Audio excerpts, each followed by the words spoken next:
কোরবানির মূল ইতিহাস হয়তো আমাদের জানা নেই। আমরা কোরবানি হযরত ইব্রাহিম আলাইহিস সালাতু ওয়াস সালামের সুন্নাত এটা আমরা দেখি করি এবং তার থেকে আমরা এটা বুঝি, কিন্তু কোরবানির এই ইতিহাস, মানব জীবনে কোরবানির ইতিহাস আরো আগের থেকে। কখন থেকে? সেটা যে হযরতে আদম আলাইহিস সালাতু ওয়াস সালাম থেকে, এবং সেই সময়কার কোরবানিটা হয়তো ভিন্ন প্রকৃতির ছিল, এখনকার কোরবানি হচ্ছে ভিন্ন প্রকৃতির। মাঝে যত সময় গেছে, সময়ে সময়ে মানুষ কেউ কোরবানি দিয়েছে আল্লাহর সান্নিধ্য লাভের জন্য, আবার কেউ কেউ কোরবানি দিয়েছেন তাদের ওই যে কি কয় প্রতিমাগুলিকে খুশি করার লক্ষ্যে, তাদের মূর্তিগুলিকে খুশি করার লক্ষ্যে, কারণ তাদের প্রভুই হচ্ছে মূর্তি। নাউজুবিল্লাহ, জোরে একবার বলে। আমাদের প্রভুকে আল্লাহ। সৃষ্টির ইতিহাসের দিকে তাকাইলে আল্লাহ তাআলা সুন্দর একটা বিধান তখন কায়েম করেছিলেন। হযরতে আদম আলাইহিস সালাম আর হাওয়া আলাইহিস সালাতু ওয়াস সালামের দুইজনের ওরসজাত সন্তান ছাড়া তো তখন আর কোনো সন্তান ছিল না। মানুষ আবাদের, মানুষ প্রচলনের, মানুষ প্রসারের এই সিস্টেম আর নিয়ম নীতিকে আল্লাহ তাআলা শুধু হযরতে আদম আলাইহিস সালামের শরীয়তের জন্য, আদম আলাইহিস সালাতু ওয়াস সালামের শরীয়তের জন্য আলাদা একটা সিস্টেম করেছিলেন। হযরতে আদম আলাইহিস সালাতু ওয়াস সালাম আর হযরতে হাওয়া আলাইহিস সালাতু ওয়াস সালাম দুইজনের একত্রে স্বামী স্ত্রী হিসাবে মিলনের পরে যে বাচ্চাগুলি দুনিয়াতে আসতো, আল্লাহ তাআলা এক একবার দুইজন করে সন্তান হযরতে হাওয়া আলাইহিস সালাতু ওয়াস সালাম থেকে প্রসব করাইতেন। একসাথে দুইজন হইতো। কি এক সিস্টেম! আল্লাহ তাআলা কত বড় কারিগর! একজন মেয়ে আরেকজন ছেলে, দুইজন সন্তান হইতো, তারপরেও দুইজনই ছেলে না, দুইজনেই মেয়ে না, একজন ছেলে আর আরেকজন কি মেয়ে, দুইজন করে তিনি জন্ম দিতেন। আল্লাহ তাআলা তিনাকে এই ক্ষমতা দিয়েছিলেন। অবশ্য ইতিহাস এবং কোরআন হাদিসে যথেষ্ট পরিমাণে রেওয়ায়াত রয়ে গেছে যে সেই জন্মটা আমাদের মতন মহিলাদের কি 10 মাস পরে পরেই দিতেন নাকি 10 সপ্তাহ পরে পরে দিতেন, এটা চূড়ান্ত কোনো ফয়সালা, সঠিক কোনো সিদ্ধান্ত পৌঁছাইতে পারে নাই। সেটার সময়কালটা কতটুকু ছিল, কতদিন পরে পরে তিনি দুজন করে সন্তান দিতেন। ধরেই নেওয়া যাক যে 10 মাসই, এরকমই ধরে নেওয়া যাক, আগেও হতে পারে, আগে হওয়ার সম্ভাবনাটাই অনেক বেশি। দুইজন করে জন্ম দিতেন। আল্লাহ তাআলা তাদের গ্রোথকেও খুব দ্রুতই বাড়িয়ে দিতেন। যাই হোক, আল্লাহ তাআলা হযরত আদম আলাইহিস সালাতু ওয়াস সালামের শরীয়তের জন্য নির্ধারণ করলেন যে আদম, মানব চাষ তো তোমার থেকেই শুরু হয়েছে, করতে হবে এভাবে। এখন কিভাবে করবে? সেই সময়কার সেই শরীয়ত অনুযায়ী আদমকে নির্দেশ দেওয়া হয়েছিল, তোমার স্ত্রীর গর্ভের প্রথম যেই 2 সন্তান, পরবর্তী যে 2 সন্তান, প্রথম ছেলের সাথে যেই মেয়ে হয়েছে ওই মেয়েকে ওই ছেলের সাথে বিবাহ দেওয়াটা হারাম। এখনকার সময়ে যেমন সহোদর ভাইয়ের কাছে সহোদরা বোন যেমন হারাম, আল্লাহ তাআলা আদমকে জানাইলেন প্রথম স্তরে যখন 2 জন হয়েছে, একজন ছেলে আর আরেকজন মেয়ে, একজন আরেকজনের কাছে বিয়ে দেওয়াটা হারাম। পরবর্তীতে যে 2 জন আসছে, একজন ছেলে এবং একজন মেয়ে, আগের ছেলের সাথে পরের মেয়ে, পরের ছেলের সাথে আগের মেয়ে, এরকম উলট পালট করে করে বিয়ের রীতি চালু করে দাও, বিয়ে দিয়ে দাও। এর থেকে ইয়া আইয়ুহান নাস ইন্না খালাকনাকুম মিন যাকারিন ওয়া উনসা, কুদরতের মাটি ধুইরা ধুইরা কুদরতের হাত দিয়ে আর মানুষ বানাবো না। মানুষ চাষের, মানুষ প্রসারের ঘটনা এভাবেই ঘটবে, এভাবেই ঘটবে। এজন্য বিয়ে শাদীর ব্যবস্থা করো। সেই বিয়ে শাদীর থেকে তাদের ঘর থেকেও সন্তানরা আসবে ধীরে ধীরে। কে জানতো আজকের এই পৃথিবীতে এত মানুষ হয়ে যাবে এই 2 জন থেকে। আল্লাহ তাআলার কারিশমা এটা, আল্লাহ তাআলার কুদরত এটা। যাই হোক, লম্বা কোনো আলোচনা তো করা যাবে না, যেহেতু জুমার খুতবা, অল্প সময়ের ভিতরে একটা বিষয়ের উপরে কথা বলতে হয়। সেই নিয়ম অনুসারে দেখা গেল প্রথম যে সন্তান আসছিল কাবিল, হযরত আদম আলাইহিস সালামের পরিচিত 2 জন পুত্রের নাম, একটা হলো হাবিল আর আরেকটা হলো কি কাবিল। কাবিল আর হাবিল, দুইটা পরিচিত নাম। প্রথম গর্ভে যে আসছিল সে ছেলে সন্তান ছিল কাবিল। কাবিলের সাথে যেই মেয়েটা আসছিল, পৃথিবীতে আজকে যত সুন্দরীদের প্রতিযোগিতা হয় সব সুন্দরীদের ফেল করত, তার বর্ণনা যেটা দিয়েছেন সেই বর্ণনা মোতাবেক যে সে ছিল অনেক সুন্দরী। পরবর্তীতে হাবিল আসলো, হাবিলের সাথে আরেকটা মেয়ে আসলো। ইতিহাস বলছে সেই মেয়েটা ছিল খুবই কালো কুৎসিত। এখন নিয়ম তো হলো পরের মেয়ে আগের ছেলের সাথে বিয়ে হবে, আগের মেয়ে পরের ছেলের সাথে বিয়ে হবে। নিয়ম অনুসারে সেই কালো কুৎসিত মেয়েটা বিয়ে করতে হয় কাবিলকে, আর হাবিলের পালা প্রথম সেই সুন্দরী মেয়েটা। এটা আল্লাহ তাআলার নির্বাচন। আদম আলাইহিস সালাম ডাক দিয়ে বলে দিলেন যে বাবারে এইভাবে এখন বিয়ে শাদীর ব্যবস্থা করতে হবে। পৃথিবীতে সর্বপ্রথম ঝগড়ার ইতিহাস, বাবার অবাধ্য সন্তান হওয়ার ইতিহাস। কাবিল সরাসরি সেই প্রস্তাবকে নাকচ করে দিল যে না, আমি কখনোই কালো কুৎসিত ওই মেয়েকে বিয়ে করব না। আমার যদি বিয়ে করতে হয় তাহলে আমার সাথে যে জন্ম নিছে সেই বোনকেই আমি বিয়ে করব। তো আদম আলাইহিস সালাম বলে যে না, এটা তো আমার ফয়সালা না, আর তোমার সিদ্ধান্তে কাজ হবে না। ফয়সালা হলো আল্লাহ, সিদ্ধান্ত আল্লাহ, মেনে নিতে হবে। এই মেনে নেওয়াটাই হচ্ছে এই মানব জাতির জন্য প্রধান বৈশিষ্ট্য, এবং এই মেনে নেওয়ার ভিতরেই হচ্ছে কামিয়াবি এবং আল্লাহর সন্তুষ্টি। মেনে নে বেটা। কিন্তু বেটায় তো আর মানলো না, কয় না আমি এটা করবই না, আমি এটা মানবই না। এটা তোমার আল্লাহর সিদ্ধান্ত হতে পারে, কিন্তু আমার সিদ্ধান্ত হলো বিয়ে যদি করতে হয় তাহলে আমি আমার সাথে জন্মগ্রহণ করা সেই সুন্দরী বোনকে আমি বিয়ে করব। আদম আলাইহিস সালাম বিপদে পড়ে গেলেন। কোনো মতেই মানানো যাচ্ছে না, কোনো মতেই সে এটা মানবে না। ইতিহাস এতটাই কঠিন, জানা দরকার। হযরতে আদম আলাইহিস সালামের ফয়সালা যখন মানলো না, না মানার কারণে কাবিল সিদ্ধান্ত নিল আমি যে করবেই হোক, যে করেই হোক, আমি সেই বোনকেই আমি বিয়ে করব। হাবিলকে বলছে তুই সোজা হ, তুই মেনে নে। তো হাবিল বলছে আমি মেনে নিব কেমনে? এটা তো আমার কোনো চাওয়া নাই পাওয়া নাই, যেটা আল্লাহর সিদ্ধান্ত, আমার বাবার সিদ্ধান্ত, সেটাই হচ্ছে আমার সিদ্ধান্ত। সুবহানাল্লাহ। বাধ্য সন্তান যারে বলা হয়। তো কাবিল বলতেছে তুই যদি তোর বাবার সিদ্ধান্তের উপরে আর আল্লাহর সিদ্ধান্তের উপরে থাকোস তাহলে আমার সিদ্ধান্ত হইল তোকে দুনিয়া থেকে সরাইয়া দেওয়া। নাউজুবিল্লাহ বলেন। আমার সিদ্ধান্ত হইল আমি তোরে দুনিয়া থেকে সরাইয়া দিব, তোরে রাখবো না, তুই আমার ঝামেলা হয়ে। দেখেন না বর্তমানে ঝামেলা হইলেই সরাইয়া দাও, কে সেটা দেখাবে, সরাইয়া দাও, ঝামেলা সরাই। কিন্তু সরাইলেই যে ঝামেলা শেষ হয় না, বরং আরো ঝামেলাটা বাড়ে, এই চিন্তাটা আগে কেউ করে না, পরে কিন্তু ঠিকই করে, যে কেন এটা করতে গেছিলাম।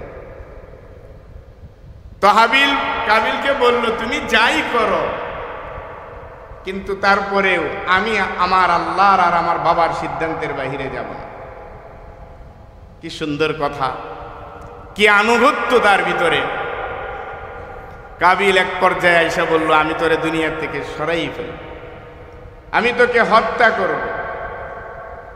কুরবানির ইতিহাস এতটাই সুন্দর ইতিহাস। আল্লাহ রব্বুল আলামিন নবীকে যখন কোরআন দিলেন, এই কোরআনের ভিতরে আল্লাহ রব্বুল আলামিন আজকে যেমনি ইতিহাস আমি আপনাদের সামনে বর্ণনা করছি, সেই ইতিহাস বর্ণনা করার জন্য কোরআনে কারিমে সূরা মায়েদার ভিতরে আল্লাহ রব্বুল আলামিন নবীকে পর্যন্ত অর্ডার করেছেন। ওয়াতুলু আলাইহিম নাবা বনি আদম বিল হক ইয ক্বাররাবা কুরবানান ফাতুকবিলা মিন আহাদিহিমা ওয়া লাম ইউতাকাব্বাল মিনাল আখার। সূরা মায়েদা 27 নম্বর আয়াতে আল্লাহ রব্বুল আলামিন বলেন নবী হে, আপনি সেই আদম সন্তানদের কুরবানির ইতিহাস আপনার উম্মতের মাঝে খুলে খুলে সততার সাথে সঠিক যেটা সত্য, যেটা সঠিক আর সত্য ইতিহাসটা আপনি বর্ণনা করেন। আদমের দুই পুত্রের সেই কুরবানির ইতিহাস বিল হক, আল্লাহ রব্বুল আলামিন বলেন হকের সাথে, নবী হে, এই ঘটনা বর্ণনা করতে যায়া আমি যেইভাবে বলবো এর এক চুল এদিকেও না এক চুল সেদিকেও না, একেবারে যথাযথভাবে সত্যতার সাথে সত্য কথাটাই আপনি বর্ণনা করবেন। সকল মুফাসসিরিন কেরাম এই জায়গায় লিখেছেন যে এখানে ওয়াতলু আলাইহিম নাবা আবনাই আদম বিল হক, আদম আলাইহিস সালামের সন্তানদের ইতিহাসটা হকের সাথে বর্ণনা করেন। নবী কি কখনো নাহক কথা বলেছেন? নবী কি কখনো নিজের থেকে মন গড়া বলেছেন? বলেন নাই। সেটারও সার্টিফাই তো আল্লাহ তাআলাই করেছেন, ওমা ইয়ানতিকু আনিল হাওয়া। তাহলে এই জায়গায় হকের কথা কেন বললেন? সকল মুফাসসিরিন কেরাম বলেন যে এখান থেকে দুনিয়ার মানুষেরা ইতিহাস গ্রহণ করো, শিক্ষা গ্রহণ করো। যেই কোনো ইতিহাসকে বিকৃত করতে নেই। সঠিক ইতিহাস সঠিকটাকেই বর্ণনা করা, বিকৃতি করতে গেলেই তখন আর ইতিহাসের জায়গায় থাকে না, তখন সেটা এলোমেলো হয়ে যায়, সেটা এলোমেলো হয়ে যায়। যেই কোনো ইতিহাস সেটা একেবারে সত্যটাই লেখবা, সত্য ঘটনাটাই লেখবা।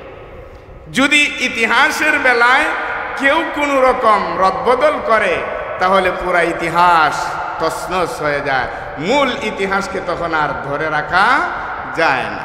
এই যে দেখেন না, আমাদেরকে সহজ একটা উদাহরণ দেখেন। এই যে আমাদের ছেলেমেয়েরা পড়াশোনা করছে, বছর ঘুরতে না ঘুরতেই খালি এর ভিতরে মনে করেন যে আমাদের পাঠ্যসূচিতে ইতিহাসের পাতায় খালি পাল্টা পাল্টা, যখন যে আসে সে তার মন গড়া ইতিহাসটাকে পাঠ্যসূচিতে অন্তর্ভুক্তি করছে। আবার তার পরিবর্তনে আবার আরেকজন আসলো, সে আইসে এটাকে পরিবর্তন করে তার মতন করে আবার পাঠ্যসূচি নির্মাণ। দেশের কত টাকা পয়সা যে খরচ হচ্ছে এই বিকৃত ইতিহাস আমাদের ছেলে মেয়েদেরকে শিক্ষা দেওয়ার জন্য। সঠিক ইতিহাসের পিছনে আমাদের ভূমিকা না থাকার কারণে বছর ঘুরলেই আমাদের বইয়ের পাতায় ইতিহাস পাল্টে যায়। তাহলে আমরা সঠিক ইতিহাস কোথায় পাবো? সঠিকটা পাওয়ার তো কোনো সুরত আমাদের নেই, কারণ সঠিকটার দিকে কেউ তাকায় না। সবাই তাকায় নিজের স্বার্থের দিকে, নিজের দলের দিকে, নিজের ক্ষমতার দিকে, নিজের পছন্দের দিকে। আমার পছন্দ মতন আমি করব। বছরে কোটি কোটি টাকা সেই শুধুমাত্র আমাদের সিলেবাস পাল্টাইতে যাচ্ছে। পাঠ্যসূচিতে একবার এক একজনের কি কয় ইতিহাস লিখতে লিখতে যার মতন করে লেখে আবার। কিন্তু সত্য ইতিহাসটা যদি লেখা হতো তাহলে সেটা পরিবর্তনের কোনো সুযোগ ছিল না। এই জন্য আল্লাহ রাব্বুল আলামিন কুরবানির ইতিহাস সত্যতার সাথে যেন আদম আলাইহিস সালাতু ওয়াস সালামের পুত্রদ্বয়ের ইতিহাসটা যেন সঠিকভাবে বর্ণনা করেন। দুনিয়ার অন্য কোনো মানুষকে না, দুনিয়ার স্বাভাবিক কোনো নেতাকে নয়, বরং শ্রেষ্ঠ নেতা মহামানব, যিনি মানবতার শিক্ষক হযরতে মুহাম্মদ সাল্লাল্লাহু আলাইহি ওয়াসাল্লামকে আল্লাহ অর্ডার করেছে। আপনি এদের দুইজনের ইতিহাসটা খুব সুন্দর করে বলুন। ইতিহাস খুব সুন্দর। যখন ফয়সালা মনে হলো না, কাবিল হাবিলকে বলে দিল, নিঃসন্দেহে তোমাকে যদি দুনিয়া থেকে সরাইও দিতে হয়, সরিয়ে দিয়ে হলেও আমি আমার ওই সুন্দরী বোনটাকে বিয়ে করব। হাবিল তদুত্তরে বলছিলেন, তুমি আমাকে হত্যা করতে পারো, কিন্তু তারপরেও আমি কখনো আমার আল্লাহর আর আমার বাবার আদেশের বাহিরে যাব না। তুমি আমারে হত্যা করতে পারো, কিন্তু জেনে রাখো ধ্রুব সত্য, অত্যন্ত সত্য, এই সত্যের কোনো মিস নাই, এই সত্যের কোনো মাইর নাই। কালা ইন্নামা ইয়াতাকাব্বালুল্লাহু মিনাল মুত্তাকিন। আল্লাহ তাআলা শুধুমাত্র মুত্তাকিদের সব কর্মকাণ্ডকে আল্লাহ পছন্দ করে। ইতিহাস যখন এমন হয়ে গেল, কাবিলকে মানানো যায় না। বাবার পক্ষ থেকে যখন বলা হলো, কাবিল রে, যদি আমার সিদ্ধান্তটা মেনে না নাও তাহলে তোমরা এক কাজ করো, এই যে কোরবানির প্রথম ইতিহাস, হযরতে আদম বললেন, হাবিল কাবিল তোমরা একটা কাজ করো, যেহেতু আল্লাহরে তোমরা দেখো নাই, আমার আল্লাহর সাথে আমার কথা হয়, আর আমার আল্লাহর সিদ্ধান্তটা যেহেতু তোমরা মেনে নিবে না, তাহলে একটা কাজ করো, দুই ভাই মিলে তোমরা কোরবানি দাও। যার কোরবানি কবুল হবে তার সাথে ওই সুন্দরী মেয়ের বিয়ে দেওয়া হবে। কিছুটা খুশি হলো, ঠিক আছে, তাহলে ইতিহাস বর্ণনা করেন হাবিল তখনকার সেই ভেড়া দুম্বা পালনেওয়ালা একজন মানুষ ছিল, তার অনেকগুলি ভেড়া এবং দুম্বা ছিল। বাবার কথা মোতাবেক সে একটা দুম্বা কোরবানি দিয়ে দিল। কাবিলের কোনো দুম্বাও ছিল না, ভেড়াও ছিল না, সে ছিল কৃষক। তার কিছু সেই কৃষি পণ্য কিছু কোরবানির জন্য আল্লাহর রাস্তায়, কোরবানির সিস্টেমটা হলো গলা কেটে কোরবানি না। তখন আদম আলাইহিস সালামকে আল্লাহ শিখাইয়া দিয়েছিলেন, তোমার উম্মতের কোরবানির সিস্টেম হলো আমার জন্য যা দেওয়া হবে ময়দানে রেখে দিবে, যেই কোরবানিটা আমি আল্লাহর কাছে পছন্দ হবে, আকাশ থেকে আগুন পাঠাইয়া ওই কোরবানিটাকে আমি আল্লাহ পুরে সারকার করে দিব। আমার যেটা পছন্দ হবে ময়দানে রেখে দাও।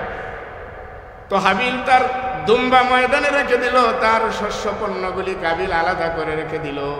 খুব সংক্ষেপে বলছি, আগুন আসলো আল্লাহর পক্ষ থেকে, আইসা হাবিলের কোরবানি দুম্বাটাকে জ্বালায়া পরে আল্লাহ তাআলা কবুল করে নিলে। এবার কাবিল বলল, আমারটা যেহেতু আল্লাহ তাআলা নেন নাই, ফয়সালা ওইটাই, কোরবানি দিয়েও হলো না, আমার ফয়সালায় আমি নিজে জমে রয়ে গেলাম, আমি তোরে হত্যা করব। হযরতে আদম বললেন, বাবার এই কাজ করতে যেও না, কারণ এটা করতে গেলে তুমি পৃথিবীর এমন এক ইতিহাসে পরিণত হবে, মানুষ শুনবে আর তোমারে ধিক্কার দিবে, তোমার জন্য বদদুয়া চলে আসবে, তোমার জন্য চলে আসবে। আদম আলাইহিস সালাম বুঝাইলেন, ছেলে মানে না, কি করবে? এবার হাবিল, যে মানুষটা ভালো হয় সেই মানুষ সর্বক্ষেত্রে ভালো হয়ে থাকে। সেবার হাবিল কাবিলকে ডাক দিয়ে বলে, ক্বালা লা ইম বাসাত্তা ইলাইয়া ইয়াদাকা লিতাকতুলানি মা আনা বিবাসিতি ইয়াদিয়া ইলাইকা লিয়াকতুলাক ইন্নী আখাফুল্লাহ রাব্বাল আলামিন। হাবিল কাবিলরে ডাক দিয়া বলে, তোমার হাতটা যদি আমারে হত্যা করার জন্য বাড়ায় দাও, ওয়াদা দিলাম আমারই হাত কখনো তোমাকে মারার জন্য আমি বাড়াবো না, কারণ আমি পৃথিবীতে কাউরে ভয় করি না, আমি একমাত্র ভয় করি বিশ্বজগতের প্রতিপালক আল্লাহকে। ইন্নী আখাফুল্লাহ রাব্বাল আলামিন, তুমি তোমার হাত বাড়ায় দিলেও আমি সেই হাত প্রতিহতও করব না, আমার হাত তোমার দিকে বাড়াবো না, তুমি এমনটা কইরো না। ইন্নী উরিদু আন উনকিহাকা, আরো বলে দিলেন তারে, তুমি যদি আমার দিকে হাত বাড়াও আমি তো আমার হাত বাড়াবোই না, এই হত্যার বিনিময়ে তখন তুমি তোমার পাপ আর আমার পাপ, আমার সবকিছুই তোমার ঘাড়ে নিতে হবে। ফাতাকুনা মিনাজ জালিমিন, তুমি কিন্তু জালেমদের অন্তর্ভুক্ত হয়ে যাবে। কিন্তু কার কথায় জালেমের দিল বলে? কারো কথায় তো জালেমের দিল তো বলে না, জালেমের দিল তো এটা পাথরের চেয়েও মজবুত। অবশেষে সে হত্যাই করবে। কিভাবে হত্যা করবে? আরেক লম্বা ইতিহাস। তখন তো পৃথিবীতে কোনো হত্যার ইতিহাস নাই। একটা প্রাণী আরেকটা প্রাণীকে কিভাবে মারে এটার ইতিহাস তো এখনো রচনা হয় নাই। এখন কাবিল হাবিলকে মারার জন্য পাহাড়ের চূড়ায় নিয়ে গেল। সেই জায়গায় যে এখন এই হাবিলকে কিভাবে মারবে, একবার জাবড়ে ধরে, একবার গলা টিপে ধরে, নানান প্রস্তুতিতে সে বারবার ব্যর্থ হচ্ছে, হাবিলকে পৃথিবী থেকে বিদায় করতে পারতেছে। শয়তান ওখানেও তৈয়ার, খুব ভালো করে মনে রাখে, শয়তান ওখানেও তৈয়ার।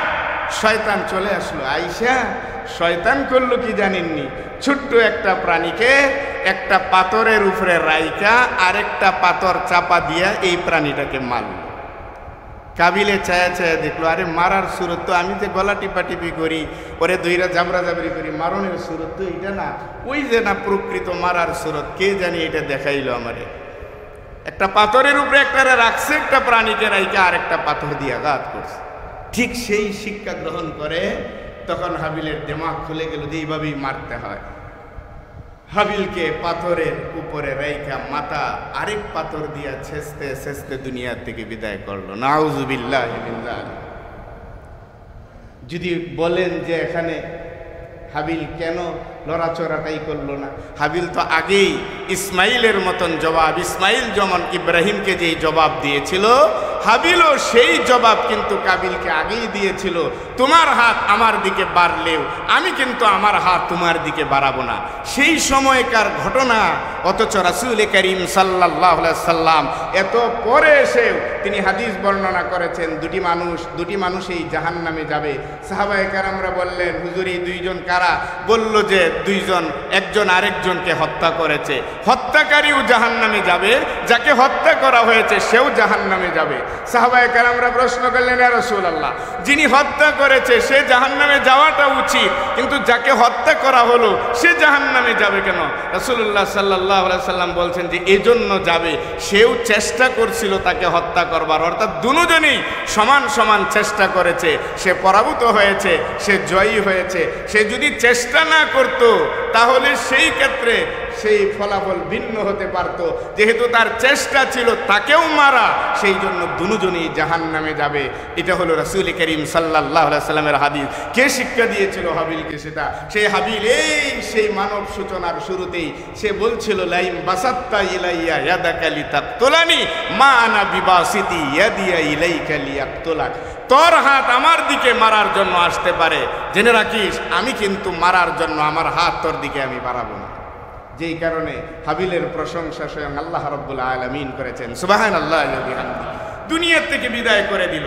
এখন এই লাশ কি করবে? লাশ কিছুই করতে পারতেছে না, কি করবে? সেই জায়গায় আল্লাহ রাব্বুল আলামিন দেখেন কোরআন পড়েন এইগুলি, সূরা মায়েদার 27, 28, 29, 30, 31 নম্বর আয়াতে সেই কাবিলের আরেক বিপদের সমাধান করলেন একটা কাক। ফাবাআসাল্লাহু গুরাবান ইয়াবহাসু ফিল আরদ, একজন কাক আল্লাহ তাআলা পাঠাইলেন একটা কাককে। কাক আইসা দেখলো যে হাবিল রে নিয়ে ঘোরার জন্য কাবিলে বহুত চেষ্টা করতেছে, কিছুই পারে না। এরপরে কাক আইসা একটু মাটি খুইরা এরপরে এটার ভিতরে কি জানি রাইকা কাকে আবার এটা মাটি দিয়ে দিল। কাবিলে বুঝলো, মারার পদ্ধতি শিখলো শয়তান থেকে, এবার সেই মানুষকে ঘোরার পদ্ধতি শিখলো কার থেকে? কাকের থেকে। আল্লাহ পাক বলেন যে কাক দিয়ে শিখাইলাম। এখন এত কাল, এত সময় পরে, এত অন্যায় আর অপরাধের পরে আইসা ফাসবাহা মিনান নাদিমিন, এবার কাবিল অনুতপ্ত হয়েছে। আহারে, একটা মানুষ আমি মারতেও পারি না, মারছি এখন ঘুরবো এটাও পারি না, মারারও প্রস্তুতি কে জানি দেখাইলো আমার চেয়ে নগণ্য, আর এখন এটাকে ঘোরার জন্য একটা কাক আমারে শিক্ষা দিল, আমি তো সব ভুলের ভিতরে। ফাসবাহা মিনান নাদিমিন, এখন সে নিজের শর্মিন্দা মনে করতেছে, আমি তো আসলে আমি কি করলাম, আমি তো কিছুই বুঝি না। এখন শর্মিন্দা হচ্ছে, কিন্তু এখন শর্মিন্দা হলে আল্লাহর কোরআন বলে এবং সেই যুগের ইতিহাস বলে সময় তো আবার, এখন তো আর কিছুই চলবে না, যা হওয়ার কাম সবই তো তুমি করে ফেলেছো, এখন তো আর কিছু করার নেই। শর্মিন্দা হয়ে নিজের জীবন তুমি জালেমের কাতারে, তুমি জুলুম করতে করতে এমন জালেম হয়ে গেলে যতটুকু হইলে পরে আল্লাহর রহমত আর দয়া মায়া থেকে বঞ্চিত হয়ে যাওয়া লাগে। কাবিলের প্রতি ঘোষণা আসলো, কাবিল দুনিয়ায়ও শাস্তি ভোগ করতে হবে, আখিরাতের জিন্দেগিতে সর্বপ্রথম কাতিল আর হত্যাকারী হিসাবে আল্লাহর আদালতে তাকে উঠতে হবে। পৃথিবীর প্রথম কাতিল হত্যাকারী সে। সেই কোরবানির ইতিহাস মানব জীবনের মানব ইতিহাসের সর্বপ্রথম কোরবানি ছিল হযরতে আদম আলাইহিস সালাতু ওয়াস সালামের দুই বেটার।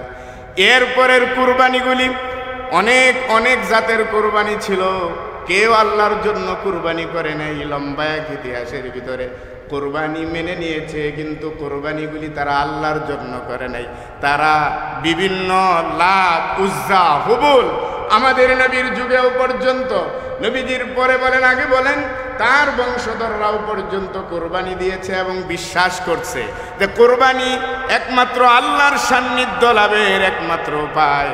তারাও কোরবানি করেছে, কিন্তু ইতিহাস বলে, কোরআন বলে, তাদের ইতিহাস, তাদের কোরবানিগুলি হলো একটাও আল্লাহর জন্য তারা করে নাই। তাদের কোরবানিগুলি ভিন্ন ভিন্ন কোরবানি ছিল।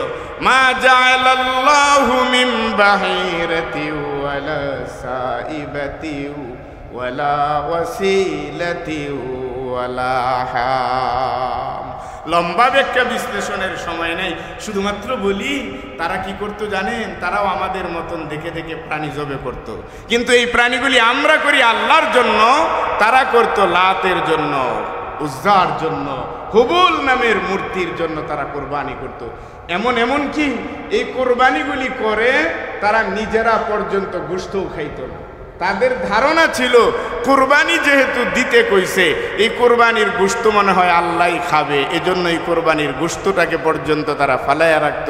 চিল, খাক, শুকনে এই গোশতগুলি ভক্ষণ করত, তারা এই গোশতও খাইত না। এতটা তারা সতর্ক ছিল কোরবানির বেলা, কিন্তু কোরবানিটা আল্লাহর নামে তারা দেয় নাই, কোরবানি দিত ওদের নামে। এমনকি এমন প্রাণীকে কোরবানি দিয়েছে, শুধু তা না, নিজের আপন সন্তান পর্যন্ত।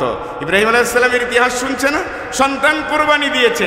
এ অনেক গর্দব এই নাদানগুলি না বুঝার কারণে তারা তাদের সন্তানগুলিকে লাত উজ্জার পায়ে নিয়ে নিজের সন্তান পর্যন্ত জবে করেছে, কোরবানি দিয়েছে, কিন্তু আল্লাহর জন্য না, লাতের খুশির জন্য, উজ্জার খুশির জন্য, হুবুলের খুশির জন্য।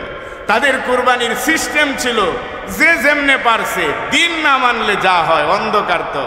এমনও ইতিহাস আছে তাদের কোরবানির সিস্টেম ছিল, একটা প্রাণী আস্তা জ্যান্ত একটা প্রাণীকে একটা কবরস্থানে বেঁধে রাখা হয়েছে। তাদের কোরবানির সিস্টেম ছিল যে এটা কবরস্থানে বেঁধে দিয়েছে, এটা কোরবানি দিয়ে দিলাম আমার লাতের জন্য, উজ্জার জন্য, এর আর কোনো খানা দানা দেওয়া যাবে না। একটা প্রাণী একটা কবরস্থানে বেঁধে রেখে দিনের পর দিন খানা না দিতে দিতে সেই প্রাণীটা সেই জায়গায় মারা গেছে, তার আনন্দ বোধ করছে যে আমার কুরবানি হয়ে গেছে। অথচ এই কুরবানি যদি আল্লাহর জন্য হতো তাহলেও তো হতো, কিন্তু না, সেই কুরবানি হলো লাতের জন্য, উজ্জার জন্য। আর এই ছিল তাদের কোরবানির নিয়ম। আমরা যে কোরবানি দেই, হয়তো কোরবানির আদি ইতিহাস, কোরবানির পূর্ব ইতিহাস, কোরবানি করতে গিয়ে কিভাবে আসলো আমরা জানি না। আমরাও যে দিই অনেক সময় এই জন্য আমাদের কোরবানি গোশত খাওয়ার জন্য হয়ে যায়। ওদেরটা ছিল লাতের জন্য, উজ্জার জন্য, আর আমাদেরটা হয় কিসের জন্য? গোশতের জন্য। আমাদের কপাল ভালো, আমরা লাত উজ্জা এগুলি মানি না, মূর্তি মানি না, কিন্তু অনেক সময় দেখা যায় যে কোরবানিটা হয়ে যায় কার জন্য? গোশত খাওয়ার জন্য। এটা মেইন উদ্দেশ্য থাকে। অনেক সময় আমার আর আপনার কোরবানি হয়ে যায় সমাজের মানুষগুলিকে দেখানোর জন্য। অনেক সময় আমার আর কোরবানি হয়ে যায় আমার সন্তানগুলির দিল জুইয়ের জন্য, মন জুইয়ের জন্য। আমার সন্তানগুলি এরা মানুষে কোরবানি দিবে, দেখবে, যদি না দিই তাহলে এদের মনটা খারাপ হবে, যা হয় আমাদের সমাজে। এই জন্য কোরবানির ইতিহাস জানা দরকার। কোরবানি শুধুমাত্র কার জন্য বলেন তো? এবার সবাই আওয়াজ দিই, আল্লাহর জন্য। এই কোরবানির ইতিহাস শিক্ষা দিলেন আল্লাহ তাআলা, এবং সর্বপ্রথম সেই মানব জাতির আদম আলাইহিস সালাতু ওয়াস সালাম, যিনি ছিলেন মানব জাতির আদি পিতা, তিনার পুত্রদ্বয়ের কোরবানির সিস্টেমই পৃথিবীতে জারি করে দিয়ে আল্লাহ জানিয়ে দিলেন, আমার বান্দারা, যদি আমার সান্নিধ্য চাও, যদি আমার নৈকট্যতা অর্জন করতে চাও, যদি ইহকালীন এবং পরকালীন কোনো মুক্তির কোনো ব্যবস্থা করতে চাও, তাহলে তোমার কোরবানি প্রয়োজন, কোরবানি প্রয়োজন। এই কোরবানি না লাতের জন্য, না উজ্জার জন্য, না হুবুলের জন্য, না গোশত খাওয়ার জন্য, না সামাজিকতার জন্য, বরং কোরবানি যাই হবে, ছোট হোক বড় হোক, শুধু পশু কোরবানি না, নিজের জীবনের সব কোরবানিগুলি আমি আল্লাহর জন্য। কুল ইন্না সালাতি ওয়া নুসুকি ওয়া মাহইয়ায়া ওয়া মামাতি লিল্লাহি রাব্বিল আলামিন। আল্লাহ পাক এই আয়াতে কারিমে বলেন, সব তোর, এ শুধু কোরবানি নিয়ে বসে রইছিস তুই, তোর কোরবানি তো না, তোর জীবন, তোর মরণ, যাবতীয় সব কিছু সব আমি আল্লাহর জন্য কর, সব আমি আল্লাহর জন্য কর। নিজের জন্য কিছু রাখিস না, নিজেরে তো তোরা আমি দিয়ে এরপরে পরিপূর্ণ করব। জীবনে যা করবে, জীবন দিয়ে যা করবে, মরণ দিয়ে যা করবে, সব আমি আল্লাহর জন্য কর। কুল ইন্না সালাতি ওয়া নুসুকি ওয়া মাহইয়ায়া ওয়া মামাতি লিল্লাহি রাব্বিল আলামিন। সব আল্লাহর জন্য হতে হবে। কোত্থেকে করব যদি ইতিহাস না জানি? কোরবানি আমরা দেই, কিন্তু কোরবানি যদি সেই আদম পুত্রের মতন হয়ে যায়, কোরবানি আমরা দেই, কোরবানির উদ্দেশ্য যদি সেই জাহিলিয়ত যুগের মানুষের জন্য হয়ে যায়, যেইগুলিকে আল্লাহ পাক ডিনাই করেছেন যে না, এই কোরবানির প্রয়োজন আমার নাই, এগুলি আমার কাছে আসেও না, পৌঁছায়ও না, এগুলি আমি চাইও দেখি না। ওই প্রথায় থাইকো না, বরং কোরবানির মূল যেই কাজ আল্লাহকে সন্তুষ্টি করা, সেই সন্তুষ্টির জন্য দাও। কোরবানির সব তোমার শুধু দিলটা কোরবানির পরে আমি আল্লাহর জন্য। সুবহানাল্লাহি ওয়া বিহামদিহি। এই জন্য মানব ইতিহাসের কোরবানির ইতিহাস, মানব ইতিহাসে কোরবানির ইতিহাস শ্রেষ্ঠ ইতিহাস। এই কোরবানির ইতিহাস যেন বিকৃত না হয়। নবীকে বলা হয়েছে আদম পুত্রের কোরবানির কথাগুলি খুলে খুলে বলুন, কিন্তু হকের সাথে বলুন। এর থেকে শিক্ষা হলো যে কোনো ইতিহাস, ইসলামের ইতিহাস বলেন, এই ইতিহাসের ভিতরে কোনো গরমিল করা যাবে না। ইতিহাসকে ইতিহাসের জায়গায় রাখতে হলে সঠিকটাই বলতে হবে, সেটা আমার পক্ষে আসুক আমার বিপক্ষে যাক, যা কিছু ঘটে ঘটুক সঠিকটাই বলতে হবে। এটাই আমাকে শিক্ষা দেয়, এটাই হচ্ছে কোরআন। আর এই শিক্ষাটা যারা গ্রহণ করবে তাদের জন্য তাদের কোরবানিগুলি, জীবনের যাবতীয় কোরবানিগুলি নিজের জন্য হবে না, বরং আল্লাহর জন্য হবে। সামনে আমাদের কোরবানি আসতেছে। আজ আমরা মানব ইতিহাসের কোরবানির শুরু কিছু আলোচনা আমরা করলাম। সামনের সপ্তাহে ইনশাআল্লাহ আল্লাহ যদি হায়াতে বাঁচায় রাখেন, তাহলে আমাদের জন্য কি কোরবানি, কার জন্য কোরবানি, কে করতে হবে, কার উপরে ওয়াজিব, ইনশাআল্লাহ হয়তোবা সামান্য কিছু আলোচনা সামনে জুমায় আল্লাহ তাআলা বাঁচায় রাখলে আমরা করব। আজকের এই আলোচনা থেকে যেটা শিক্ষা গ্রহণ করব, যে আমার জীবনের সব ছোট বড় কাজগুলি প্রত্যেকটাই কোরবানি। এই কোরবানিগুলি দুনিয়ার কাউকে খুশি করার জন্য না, বরং এই কোরবানিগুলি হবে কার জন্য? এবং এই কোরবানি দিতে যায় নিজের জীবনও যদি যায় সেটাও আল্লাহর জন্য। আল্লাহ তাআলা এই জন্য সকল কোরবানির পরে সমাধিতে যেটা বলছেন, শেষে যেটা বলছেন, তোমার মরণ বলো জীবন বলো সব তুমি আমার জন্য লিল্লাহিয়ত করো, আমারে দিয়ে দাও, আমি তোমার উপরে দিয়ে খুশি করব। এই কথার উপরে যেন চলতে পারি, মানতে পারি। আল্লাহ তাআলা যেন আমাদের জীবনের ছোট বড় সকল কোরবানিগুলি যেন আল্লাহর জন্য করতে পারি, সে তৌফিক যেন আল্লাহ তাআলা আমাদেরকে দান করেন। আমরা বলি আমিন। অনেকেই অসুস্থ, দোয়া চাইছেন আপনাদের কাছে।